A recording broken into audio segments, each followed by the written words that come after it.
সুপ্রিয় দর্শক, আসসালামু আলাইকুম।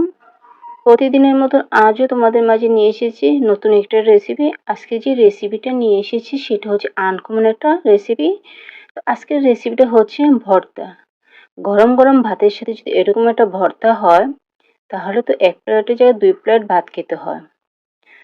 আজকে যে ভর্তাটা নিয়ে এসেছি সেটা হচ্ছে গরুর মাংস দিয়ে ভর্তা, মাংস ভর্তা।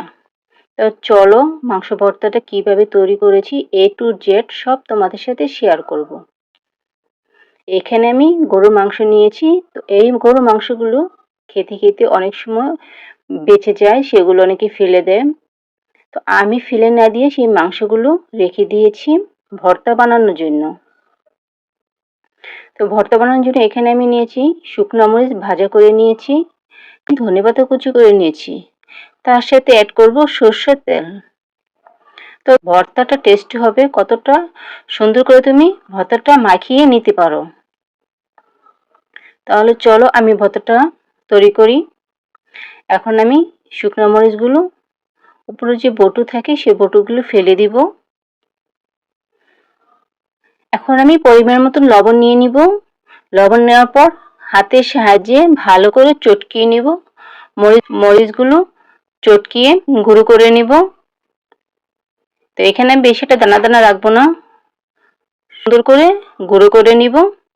এরপর আমি কাঁচামরিচ যে কুচি করে কেটে রেখেছিলাম অফ ক্যামেরায়, সেই কাঁচামরিচ এখন আমি মরিচের উপর দিয়ে চটকিয়ে নিব। তো তোমরা ঝালের পরিমাণ নির্ভর করে মরিচ দিতে পারো। আর যে মরিচগুলো আমি দিয়েছি মরিচগুলো অনেক ঝাল, তাই আমি মরিচের পরিমাণ কমিয়ে দিয়েছি। এখন সরষের তেল অ্যাড করব। সরষের তেলের সাথে পেঁয়াজ ও শুকনো মরিচ যে ডলে রেখেছি সেগুলো চটকিয়ে নিব। এখন আমি ধনেপাতা কুচি দিয়ে দিব। এরপর হাতের সাহায্যে আবারও চটকিয়ে নিব।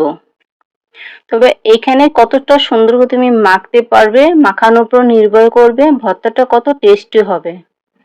এই দেখো মাখানো হয়ে গেছে। এখন তুমি এইখানে মরিচ, অনেকে বলে না যে পেঁয়াজ মরিচের ভর্তা খাবো, এখানে তুমি পেঁয়াজ মরিচের ভর্তা হিসেবে আলাদা করে কিছু রেখে দিতে পারো।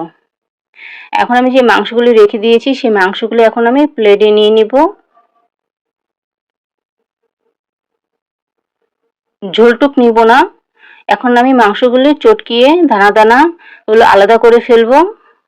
এই দেখো হাতের সাহায্যে আমি ভালো করে চটকে নিতেছি যাতে মাংসের দানাগুলো আলাদা হয়ে যায়। আর এই মাংসগুলো ছিল অনেক নরম। এখন আমি মাংসগুলো চটকিয়ে নিয়েছি, দেখতেও কত ভালো লাগতেছে, দানা দানা একটা ভাব চলে এসেছে। এখন আমি যে মরিচগুলো চটকিয়ে নিয়েছিলাম সে মরিচের সাথে এখন আমি মাংসগুলো চটকিয়ে নিব। এখন দেখতে অনেক লোভনীয় দেখা যাচ্ছে, খেতে অনেক সুস্বাদু। তো আমি খেয়েছি, অনেক সুস্বাদু হয়েছে বলেই আমি তোমাদের সাথে শেয়ার করেছি।